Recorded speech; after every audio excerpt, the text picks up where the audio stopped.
कि हम निर्गमन की किताब से पढ़ के आ रहे हैं, एक छोटा सा जो विचार जो है आज सुबह जिसे कि हम लोग पढ़ रहे थे तो प्रभु ने मेरे मन में डाला, मैं आपको बताना चाहूंगी। वो ये है, हमारे हर समस्या को के लिए परमेश्वर के पास एक समाधान है। हमारे हर समस्या के लिए, हमारे हर प्रॉब्लम्स के लिए, हर बात के लिए परमेश्वर के पास एक सॉल्यूशन है। प्रभु को धन्यवाद हो। एक्चुअली शीर्षक या हेडिंग यही है।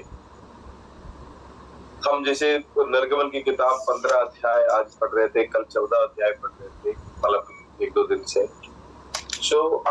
मैं अभी सोचने लगे, परमेश्वर की आज्ञा के अनुसार, परमेश्वर की योजना के अनुसार, परमेश्वर की बात सुनकर प्रभु के लोग या इस्राएल के लोग मिस्रैम से निकला। तो कई बार हम सोचते हैं परमेश्वर ने कहा इसलिए हमारे रास्ता बिल्कुल सारे ग्रीन लाइट होगा और वहां कोई समस्या नहीं होगा। अक्सर हम लोग ये सोचते हैं और कुछ लोग प्रचार भी करते हैं, एक बार प्रभु के पास आओ तुम्हारे सारे समस्या दूर हो जाएंगे। लेकिन परमेश्वर के वचन हमसे ये नहीं कहते। आप इधर देख सकते हैं, प्रभु की इच्छा के अनुसार, प्रभु की आज्ञा के अनुसार मूसा ने फरो के पास जाकर कहा, लेकिन फरो ने उनको छोड़ा नहीं। उनका दिल कठोर होते गया। आखिरी में हम पिछले दिनों में पढ़ रहे थे, सारी विपत्तियों को भेजने के बाद में परमेश्वर ने, फरो ने इस्राएलियों को भेजा और भेजने के बाद में वो रास्ते में थे। उसकी 15 अध्याय का 9 पद में फरो ने क्या कह रहा है, शत्रु ने कहा, जैसे कि कल हम पढ़ा था इसको, शत्रु ने कहा था मैं पीछा करूंगा, मैं जा पकड़ूंगा, मैं लूट के माल को बांट लूंगा और मेरा जी भर जाएगा। मैं अपनी तलवार खींचते ही अपने हाथों से उनको नष्ट कर डालूंगा। देखिए शत्रु का योजना देखिए प्रभु के लोगों के प्रति। उसने छोड़ तो दिया मजबूरी से, परमेश्वर की जो हाथ की जो दबाव से फरो ने इस्राएल के लोगों को छोड़ तो दिया, लेकिन उनके मन के विचार ये है मैं पीछा करूंगा, मैं इनको पकड़ के वापस ले आऊंगा और मैं इनको लूट लूंगा। शैतान आज भी यही करते हैं। आप प्रभु के पास आ गया और आप प्रभु के वचन के अनुसार चलने लगे, आप और आपके परिवार, लेकिन शैतान का या शत्रु का योजना आज भी यह है मैं पीछा करूंगा, मैं लूट लूंगा, उनको किसी तरीके से मैं उनको वापस लेकर आऊंगा। लेकिन मैं ये कहना चाहूंगा, परमेश्वर के वचन आज सुबह जैसे कि हम पढ़ रहे थे और 14 अध्याय में हम देखते हैं, वहां से वो विपत्तियों से होकर जब लाल समुद्र के पास आए तो उनके लिए बहुत बड़ी समस्या थी। समस्या क्या थी? लाल समुद्र, आज तक की हिस्ट्री में कोई समुद्र पार करने के लिए जहाज की जरूरत है और लाखों लोगों की संख्या के लिए कितनी जहाज की जरूरत है और कितना दिन लगेगा।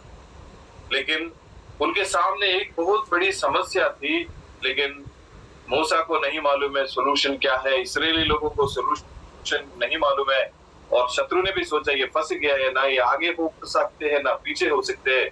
लेकिन उनके हर समस्या के लिए परमेश्वर के पास एक सोल्यूशन है। जहां रास्ता नहीं है वहां परमेश्वर रास्ता खोल कर देने वाले। भाई और बहनों, परमेश्वर के लोगों, आज संदेश परमेश्वर हमसे ये बात करना चाहते हैं, हमारे हर समस्या के बीच में भी, चाहे कितना भी परिस्थितियां विकट और विपरीत हो, वहां के बीच में भी परमेश्वर हमारे लिए रास्ता खोल सकता है। प्रभु को धन्यवाद हो। और उसके बाद आप देख लीजिए, जब एक बार फरो और उनका इस्राएली लोग उस लाल समुद्र से आगे निकल गया और फरो और सेना पीछे चले, लेकिन वो नष्ट हो गया। लेकिन आप ये मत सोचना फरो और सेना नष्ट होने के बाद में इस्राएली लोगों का सारी परिस्थितियां, परेशानियां खत्म हो गई। अगर आप उसी 15 अध्याय आज हमने जो, वो इस्राएली लोग परमेश्वर को धन्यवाद करने लगे, मिरियम और बाकी लोग वर्शिप करने लगे, परमेश्वर को धन्यवाद करने लगे। लेकिन तुरंत 19 पद के 22 पद से लिखा है, जैसे कि उन लोगों ने उस लाल समुद्र को पार किया, उनके सामने अगला समस्या खड़ी हो गया, वो पानी कड़वा है, पानी नहीं और पीने लायक नहीं। 22 पद में लिखा है, तब मूसा इस्राएली लाल समुद्र से आगे ले गया और शूर नामक जंगल में आ गया, और जंगल में जाते हुए 3 दिन तक पानी का सोता न मिला। तो परमेश्वर के पीछे परमेश्वर की आज्ञा के अनुसार चलने के लिए मैंने आपको शुरुआत से कहा, आपकी रास्ता सारे हाईवे नहीं होगा। हमारे रास्ता में हर एक जगह में आपको ग्रीन लाइट नहीं मिलेंगे। एक समस्या से दूसरी समस्या का सामना मुझे और आपको करना पड़ेगा। यही वचन परमेश्वर हमको इन पुराने नियम के द्वारा और परमेश्वर के लोगों के हिस्ट्री के द्वारा देना चाहते हैं। और चाहे आप उपवास ले ले, प्रार्थना करें और चाहे कुछ भी करें, इस परिस्थितियों से आप बचने के लिए एक ही तरीका है, परमेश्वर की ओर देखें। और ये मारा का पानी वहां होंगे और आपको उसके बीच में इस्राएली लोग क्या करना चाहिए था? मेरा एक सवाल यह है, इतना बड़ा चमत्कार उसने 3-4 दिन पहले देखा, इस लाल समुद्र को पार करते हुए उसने इतना विश्वास नहीं कर पाया। ये परमेश्वर जो लाल समुद्र को पार करवा के हमको इस लाख में लाया, वो परमेश्वर हमारे लिए यहाँ भी कुछ उपाय करेगा, ये नहीं विश्वास किया, बल्कि वो उड़ाने लगे। भाई और बहनों, परमेश्वर के लोगों, आज सुबह कई बार हमारे जीवन में जब समस्या आती है, हम अक्सर लीडर्स के खिलाफ और परिस्थितियों के खिलाफ, इवन परमेश्वर के खिलाफ भले ही बाहर ना बोले, हम अपने मन में कुड़कुड़ाने लगते करते इनके वजह से ये सारी बातें हो गई। लेकिन उसके बावजूद भी वहां देख सकते हैं 25 पद में लिखा है, तब मूसा ने यहोवा का दुहाई दी और यहोवा ने उसे एक पौधा बदला दिया और जिसे उसने पानी में डाला वो पानी मीठा हो गया। हम तो गीत गाते हैं, मारा का पानी को मीठा करके देने वाला परमेश्वर। आज सुबह मैं यही कहना चाहूंगा, परमेश्वर के वचन के द्वारा हमारे हर समस्या के लिए परमेश्वर के पास एक सॉल्यूशन। बस विश्वास के साथ उनको देख लीजिए, विश्वास के साथ उस परमेश्वर जिसने आपको बुलाया, जिसने आपको कनान देश में ले पहुंचाने के लिए वायदा किया, उस परमेश्वर की ओर देखे।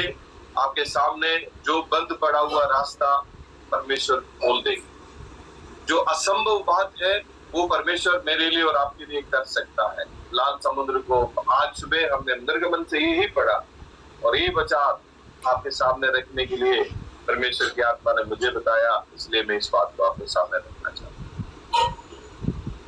सेनाओं का यहोवा हमारे संग है, याकूब का परमेश्वर हमारा ऊंचा गढ़ है। हम तो गीत गाते हैं, लेकिन वो गीत हम अपने मन से विश्वास करके गाए। मारा का पानी को मेरे जीवन का मारा का अनुभव आज है, लेकिन मैं विश्वास के साथ परमेश्वर की ओर देखेंगे तो परमेश्वर उस परिस्थिति को बदल कर परमेश्वर हमें मीठा अनुभव दे सकता है। प्रभु इस वचन के द्वारा हम सबको आशीष